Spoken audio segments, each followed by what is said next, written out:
वो सरल हैं, वो सहज हैं, वो हर कार्यकर्ता के लिए उपलब्ध हैं, लेकिन स्वभाव से जितने वो सरल हैं उतने ही अपने कर्तव्यों के लिए धारदार।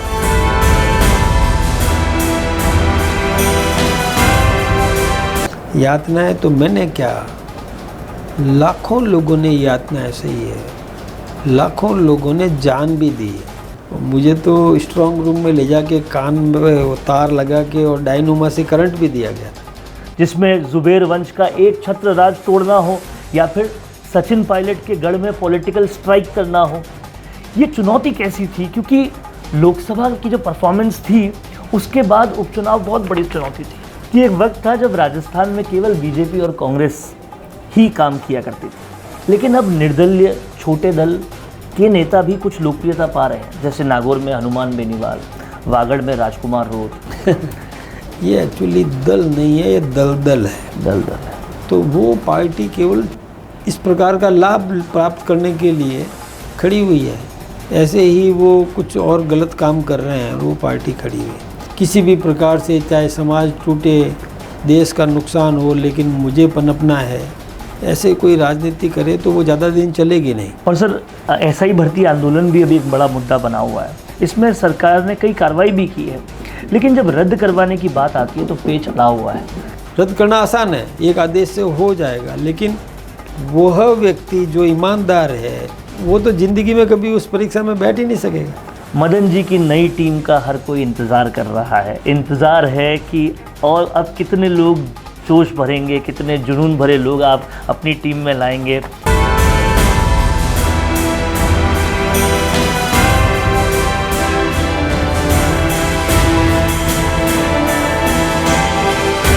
दुनिया की सबसे बड़ी पार्टी के, देश के सबसे बड़े राज्य के प्रदेशाध्यक्ष के पद पर आसीन होने के बाद बाहर से सरल लेकिन राजनीतिक सूझबूझ और रणनीति के ऐसे पुरोधा कि इनकी काम करने की शैली देख बड़े बड़े विरोधी चारों खाने चित हो जाते हैं। संघ के प्रचारक रहे, सुमेरपुर के 2 बार विधायक रहे, राजस्थान विधानसभा के उप सचेतक रहे, राज्यसभा के निर्विरोध सदस्य बने और फिर राजस्थान के बीजेपी प्रदेशाध्यक्ष का पदभार संभाला। राम मंदिर के आंदोलन में गिरफ्तारी दी, बीजेपी पार्टी को अपने पसीने से सींचा, संघ के प्रति अपनी सच्ची निष्ठा दिखाई। जिस पद पर गए, जो कर्तव्य मिला, हर जगह पर छाप छोड़ने का काम किया। प्रदेशाध्यक्ष बनने के बाद कई लोग ऐसी गलतफहमी में थे कि इतने सरल व्यक्ति इतने बड़े कुनबे इतनी विशाल चुनौतियों को कैसे संभालेंगे, लेकिन बीजेपी प्रदेशाध्यक्ष बनने के बाद ऐसे किले भेदे, ऐसे परिवारवाद को निस्तो नाबूद किया। ऐसे मदन राठौड़ जी आज हमारे साथ हैं। सर, बहुत बहुत स्वागत है आपका। और आज कुछ ऐसे प्रश्न आपसे करेंगे सर, जो कहीं ना कहीं आपके इस व्यक्तित्व, आपके इस ज़बरदस्त कॉन्ट्रास्टिंग व्यक्तित्व के बारे में है। बाहर से इतने सरल और सहज, लेकिन जब काम की धार दिखती है तो पता चलता है कि आखिर है कौन। सर, आप पीएम मोदी के काफ़ी करीबी माने जाते हैं। राजस्थान राज्य में आप इतना बड़ा काम देख रहे हैं, चुनौतियां हजार हैं। यहाँ इस कुनबे में दिग्गजों, वरिष्ठों का पूरा सैलाब है और साथ में जुनूनी युवाओं का समुद्र भी है। दूसरी पार्टी से मोहभंग होकर दामन थामने वालों की फौज भी है और साथ साथ चुपचाप काम करके रिजल्ट देने वाले लोगों की बहुत बड़ी टोली भी।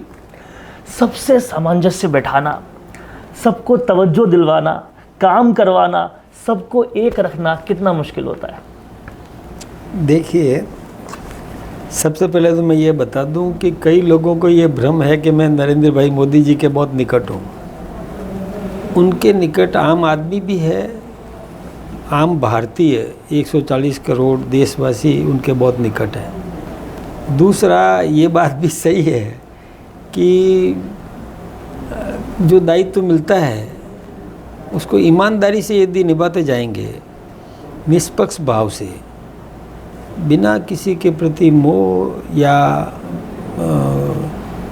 पूर्वाग्रह रखे हुए यदि काम करेंगे तो काम करने में कोई दिक्कत नहीं आती है, कभी भी दिक्कत नहीं आती है। स्पष्ट कहना भी ज़रूरी होता है, कहीं सरलता से, शांति से रास्ता निकालना भी ज़रूरी होता है। ये सब स्थिति परिस्थिति पर निर्भर करता है, व्यक्ति व्यक्ति पर निर्भर करता है, लेकिन ये ज़रूर है कि साफ कहना, अनुशासन का पालन करवाना, ये संगठन के लिए बहुत ज़रूरी है। और संगठन को आपने शुरू से ही उसकी निष्ठा में रहे। बिल्कुल सही है। मैं 1962 से आरएसएस का स्वयंसेवक बन गया था। मैंने 64 में आईटीसी कर दी, 68 में ओटीसी कर दिया, थर्ड ईयर 72 में कर लिया। उसके बाद लगे हैं लगातार कर रहे हैं काम। सर, बीजेपी ने आपकी नियुक्ति एक ओबीसी चेहरे के तौर पे भी की, जातीय समीकरण भी साधे थे, लेकिन राजस्थान में ओबीसी फैक्टर हार जीत में निर्णायक भूमिका भी निभाता रहा है।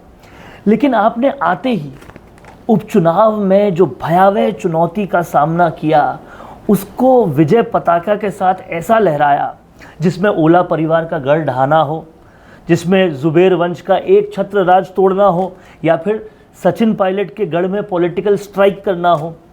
ये चुनौती कैसी थी? क्योंकि लोकसभा की जो परफॉर्मेंस थी, उसके बाद उपचुनाव बहुत बड़ी चुनौती थी। वैसे मैं एक बात बताऊं, ये बात सही है जो आपने कहा कि ओला परिवार का वहाँ वर्चस्व था, या जुबेर खान जी के परिवार से कभी पत्नी कभी वो आया करते थे, या सचिन पायलट जी का भी अपना वर्चस्व जहाँ रहा। मैं तो एक काम करता हूँ कि जन अपेक्षाओं के अनुरूप निष्पक्ष भाव से उम्मीदवार उतार देना, फिर संगठन को एक मुखी करके सबका उपयोग कर लेना, यही एकमात्र कारण रहा। और फिर केंद्रीय नेतृत्व जो है, केंद्र में बीजेपी की सरकार है, उनकी योजनाओं को आम नागरिक तक पहुंचाना, राज्य सरकार ने जो काम किए उसको आधार बनाकर हम डबल इंजन की सरकार से क्या फ़ायदा हो सकता है, ये हम आम जनता तक पहुंचाने में कामयाब रहे। इसी कारण से हमको जीत मिली। और वो जीत कहीं ना कहीं बता भी दिया बहुत सारे लोगों को जो समझ रहे थे कि इतना सरल व्यक्ति कैसे सब कुछ संभालेगा, लेकिन आपने जो संभाला वो उपचुनाव एक ताबीर बन गई। सर, व्यक्ति अकेला नहीं कर सकता है, इसमें टीम भावना होती है, इसमें मुख्यमंत्री, हमारा संगठन और हमारा कार्यकर्ता, ये सब मिलकर के ही चुनाव जीता है। एक व्यक्ति ने कोई चुनाव नहीं जीता, अकेला व्यक्ति कुछ भी नहीं कर सकता। सबके साथ बैठ करके विचार विमर्श करके सामूहिक नेतृत्व, सामूहिक निर्णय और सबका उपयोग, तब जाकर के कोई भी चुनाव जीत सकते हैं। और युद्ध में भी ऐसा ही होता है। बिल्कुल वही तरीका हमने अपनाया। 4 बार भाजपा के पाली जिलाध्यक्ष पद पर रह चुके मदन राठौड़ जी अब पार्टी की ओर से राज्यसभा सांसद और प्रदेश अध्यक्ष बनकर दोहरी जिम्मेदारी निभा रहे हैं। मोदी जी के साथ आप लाल चौक पर तिरंगा भी फहरा चुके हैं, और जब जब पाकिस्तान को मुंह तोड़ जवाब मिलता है देश से, और उसके बाद कार्यकर्ताओं को लेकर देश में क्लियर मैसेज तिरंगा रैली के जरिए फैलाने का टास्क भी आपको मिला। ये टास्क कितना ज़रूरी है और कितना अहम काम निभा रहा है? देखिए, ये टास्क तो नेतृत्व ने बहुत सोच समझ करके दिया, क्योंकि जब ऑपरेशन सिंदूर हुआ उसके बाद सेना का सम्मान करने के निमित्त हमने तिरंगा यात्रा निकाली। राष्ट्र भक्ति का भाव जागृत हो, प्रत्येक व्यक्ति में राष्ट्रीय प्रेम, राष्ट्रीय चरित्र, राष्ट्र के प्रति समर्पण का भाव ये पैदा करना, ये बहुत ज़रूरी था। एक जज्बा पैदा करना था देश में, और नेतृत्व ने बहुत सोच समझ करके निर्णय लिया। तिरंगा यात्रा या सिंदूर यात्रा दोनों ही कामयाब रही, और इसमें बढ़ चढ़ करके लोगों ने भाग भी लिया। और हमारी बहुत स्पष्ट सोच है इसमें कि राष्ट्र प्रेम, देशभक्ति ये सब में चाहिए।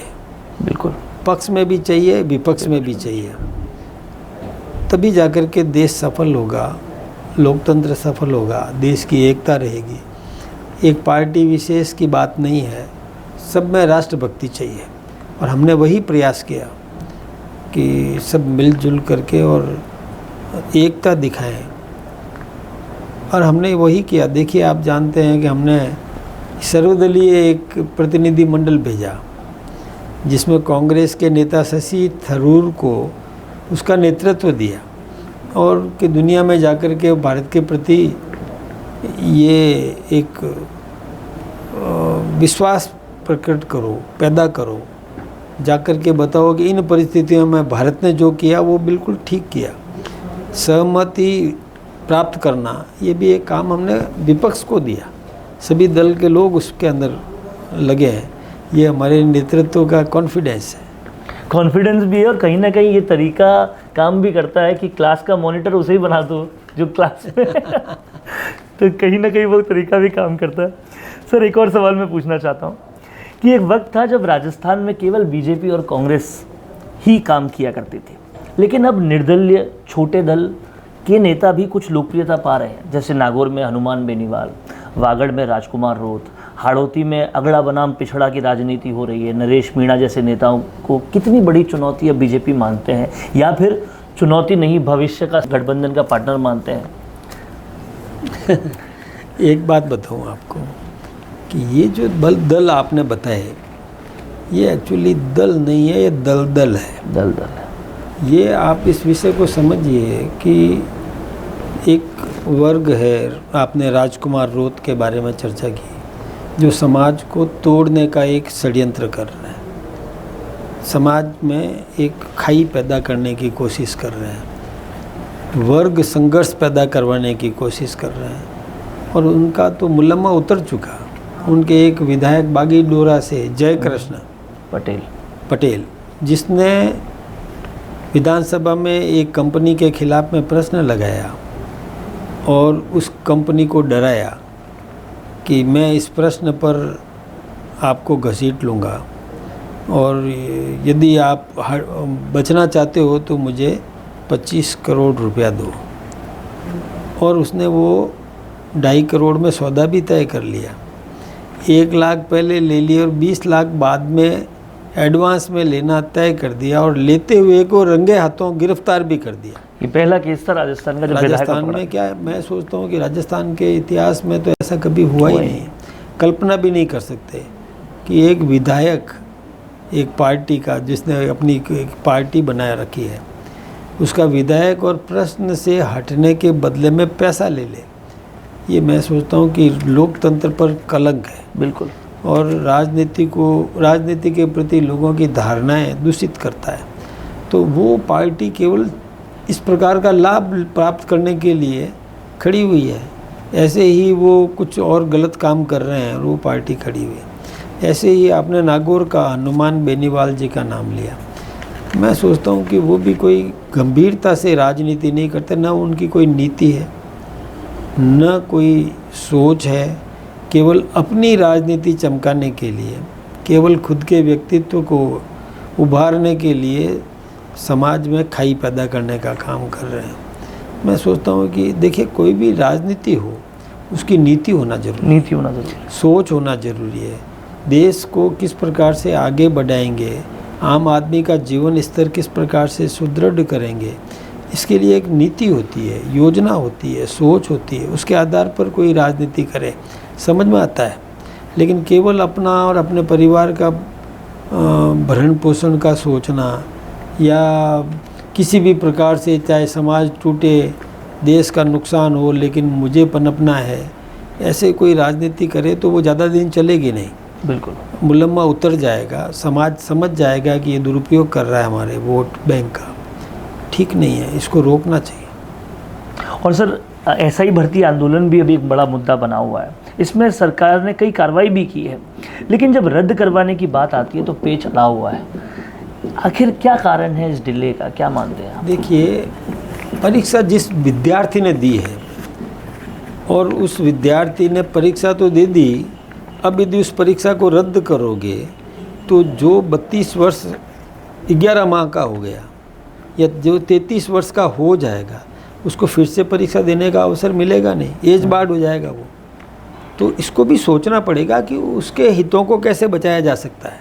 सच बात, रद्द करना आसान है, लेकिन फिर उसको जीवन में कभी, जिसने ईमानदारी से मेहनत की है, जिसने ईमानदारी से पढ़ाई की है, जिसने ईमानदारी से परीक्षा दी है, और वो उम्र बाधक बन जाएगी, अगली बार वो परीक्षा में बैठ ही नहीं सकेगा, तो उसके साथ अन्याय हो जाएगा। तो उस बहुत विचारना पड़ता है, सोचना पड़ता है, इसका तरीका ढूंढना पड़ता है कि किस तरीके से हम उसके हितों की रक्षा कर सकते हैं। तो विचार करके ही सरकार निर्णय लेती है, ऐसे ही नहीं कर दिया कि किसी ने मांग कर दी। और हाँ, दोषी को दंडित करना बहुत ज़रूरी है, उसके लिए जांच हो रही है। जांच करके कईयों को गिरफ्तार भी किया गया है और दंडित भी किया गया है। अब केवल उसको इस आधार पर रद्द कर देना, रद्द करना आसान है, एक आदेश से हो जाएगा, लेकिन वह व्यक्ति जो ईमानदार है वो तो ज़िंदगी में कभी उस परीक्षा में बैठ ही नहीं सकेगा। ये तो ठीक नहीं है ना। बिल्कुल सही बात है। सर, आखिरी सवाल, मदन जी की नई टीम का हर कोई इंतज़ार कर रहा है, इंतज़ार है कि और अब कितने लोग जोश भरेंगे, कितने जुनून भरे लोग आप अपनी टीम में लाएंगे, कब तक आसार है नई टीम घोषित होने का?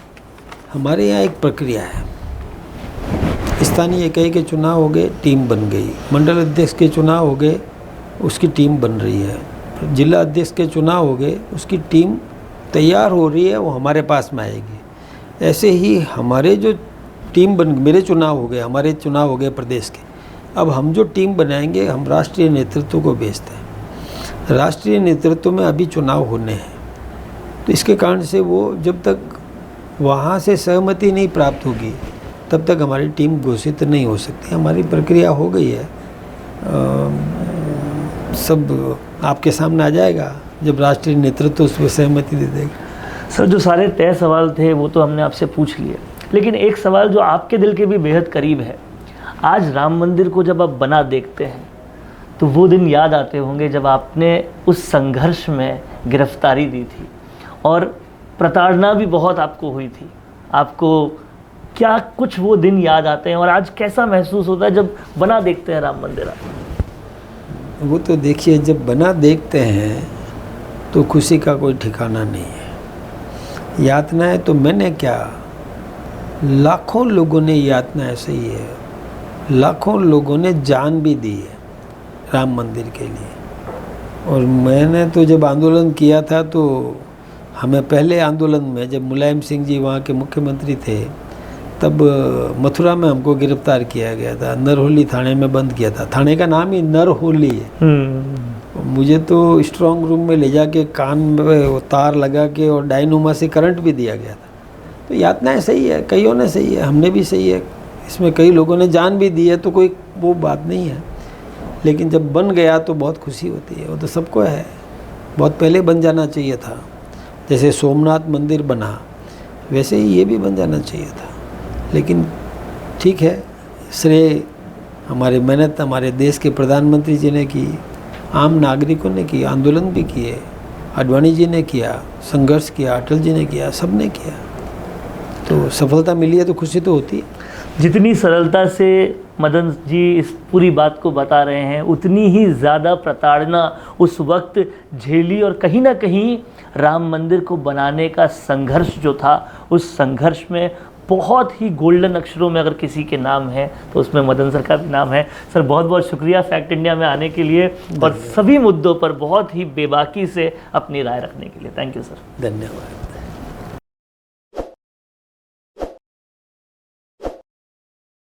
ताज़ा खबरों के लिए विजिट करें द फैक्ट इंडिया की वेबसाइट और डाउनलोड करें द फैक्ट इंडिया ऐप।